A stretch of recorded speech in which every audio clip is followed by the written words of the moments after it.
Hey guys, what's up? Welcome back to another BigJon TV. Got a recipe video for you today, and I'm here, so it's going to involve meat, and it's probably going to involve some fire.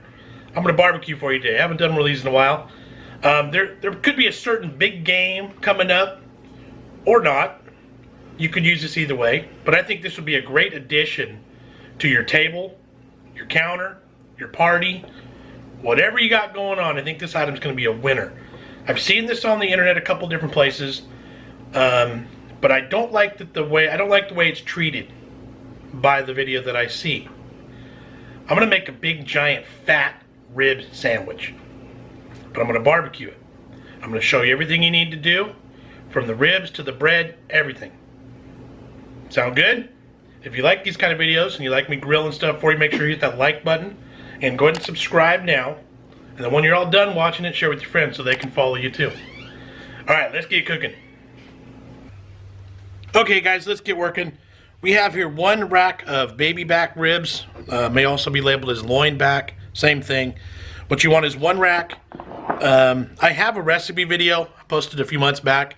I'll post a little pop-up somewhere for you to see it.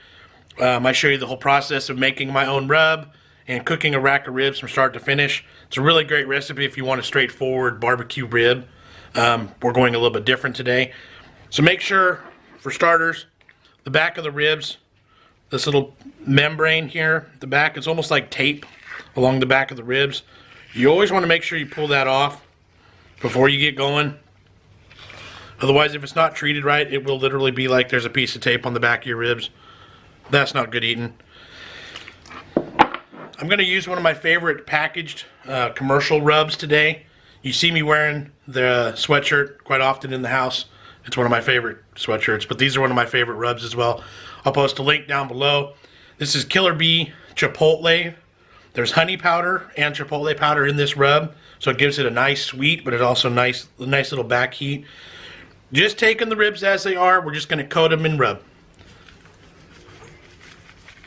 If you want to make your own, like I said, I'll post the link. I have a real basic recipe.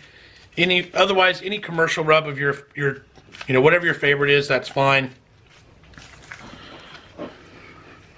Don't forget about the back. Clean hands on the rub. Raw hands in the gloves. All right, so these ribs are going to go outside. I'm going to go get the grill set up, and we'll get cooking. All right, so we're outside. Going to be using the Weber Smoky Mountain today. You could do this on a regular Weber kettle if you follow my previous instructions from the other video. Otherwise, in the oven is fine. I'll talk about that in a little bit. Charcoal's all in there. I have a chunk of apple wood off to the side, and there's a pile of lit coals.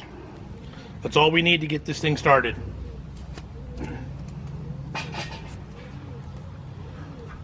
So from there, I'm going to assemble the cooking chamber.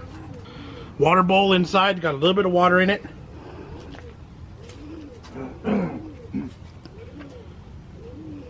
I'll give this a few minutes to get up to temperature, and the ribs are going to hit the grill. Okay, so we're going to load the ribs on right in the middle of the grill. We want the temperature to be about between 250 and 300 degrees. We're going to go for only an hour in the smoke. Okay, it's been about an hour, hour and a half on the grill, close to 300 degrees. This is the next step, wrapping them in foil. I'm going to wrap it with a couple of different ingredients just for fun. I have some pepper jelly, just a spoonful. See if I can get it off there. That'll give it a nice sweetness and a nice spice. And then I'm going to go a nice big handful of brown sugar. And after that, we're just wrapping them. Now those are going to go back on that same grill at almost 300 degrees for another 2 hours. Okay guys, here we are. It's been about 3 hours total at 300 degrees. They spent 1 hour unwrapped in the cooker and then 2 more hours wrapped in foil. If you were doing this in your oven, you would just wrap it the whole time for 3 hours, and this is where you should be. Beautiful color. You see the bone sticking out a little bit. So what I'm going to do next is, very carefully, flip that over, and you see the bones already wanting to poke out. That's what we're going to do. We're going to pull the bones out. Alright, so basically these ribs are overcooked. That's okay for this application. That's what we want. You shouldn't be able to just do that. But that is pretty. So we're going to debone the whole rack of ribs. Okay, so we're trying to be careful when we're pulling the bones out. We don't want to leave any chunks behind. I'd rather, you know, pull the meat out like that with it than leave any chunks of bone. We don't want to find that in our sandwich. These are still really hot.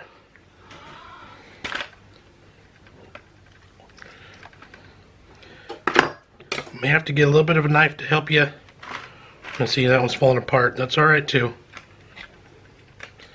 Give them a little split, help get the bone out. Boom.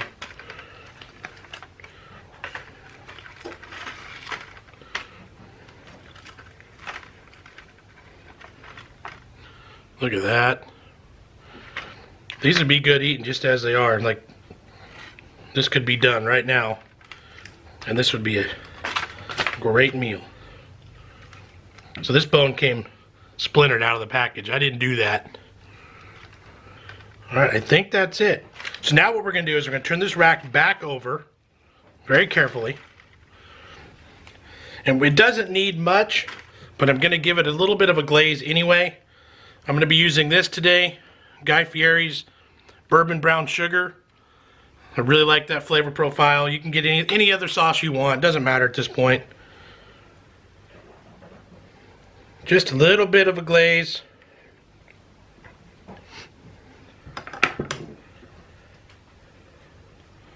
Brush that sauce all over. Now, I've got the broiler going in the oven right now. I'm going to place these just like they are back underneath that broiler for just like 2 or 3 minutes, just to get it good and crisp and caramelized and get that sauce set. And then we're going to start building this sandwich. Alright, we got the ribs in the oven with the sauce, getting happy in there. I'm going to get the bread prepped, show you what I'm going to do, and we're almost there. So this is just a loaf of French bread from the grocery store. You want the full loaf. I don't care French, I don't care sourdough, I don't care sesame seeds, I don't care, it doesn't matter. Whatever you prefer, it's all good. Take the loaf, cut it open. Alright, so cut open, I'm going to give it just a little bit of butter. Because I don't want to toast the bread, but I am going to warm it in the oven. So I might as well get some softening of the bread and some extra flavor on there. If you wanted to get fancy right now, you could make this into garlic bread. You could add cheese right now. I'm not going to go crazy with it, just enough to soften it up. Alright, so we're going to go in the oven while it's on now, just to get them warmed through. And it's almost time to eat. I'm hungry. Alright, our ribs are done and ready. The bread has a little bit of a toasting to it. Nothing crazy. I don't want it crunchy. I'm going to build it now. I think what I'm going to do is I have, again now, this is completely up to you how you want to do this. You see what I got going on here. But if you were to make a coleslaw and load it up, this would be a great time for that too. I've got pickles. I'm going to load these up on the bottom bun. Alright, pickles on. Next thing I wanted to do, onion rings. I think that's going to give it a really nice crunch. You definitely want to get some onion in there so you can totally rip off the McRib from McDonald's.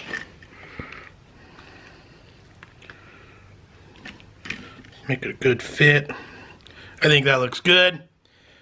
Alright, I think we're ready for the meat. Here it comes.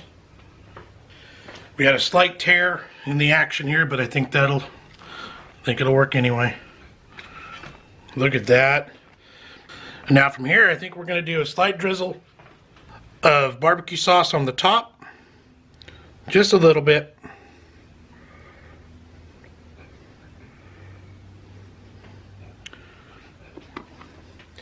And why not some cheddar cheese slices.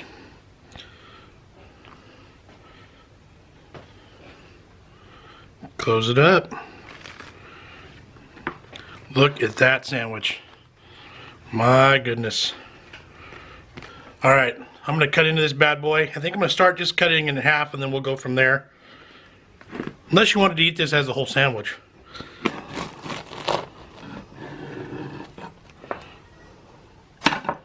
Alright. There we go. Let's take out this half. Alright, let's cut a more manageable hunk up so I can take a bite without making it fall apart. And see, the outside's nice and soft still, and a little crunch on the inside. Oh, look at that. That's pretty. Alright, I've been smelling this for long enough. I'm going to take a bite.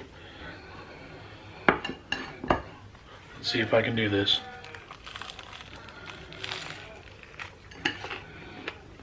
Oh yeah. Great flavor on the ribs. And this is actually barbecue.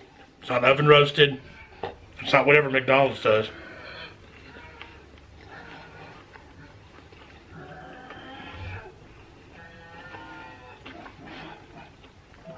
That's delicious. I do think a nice coleslaw on top would have been a great touch. More barbecue sauce for sure. Maybe some pepperoncinis or some jalapenos in there. Oh, that'd be a good addition. Alright, I'm going to wrap this up. I'm going to finish this. Let me know if you guys follow this recipe, if you're willing to try it. If you like the McRib, this is perfect. If you hate the McRib, this is so much better. Alright guys, thanks for watching. Appreciate the support. And I'm going in for another bite. See ya.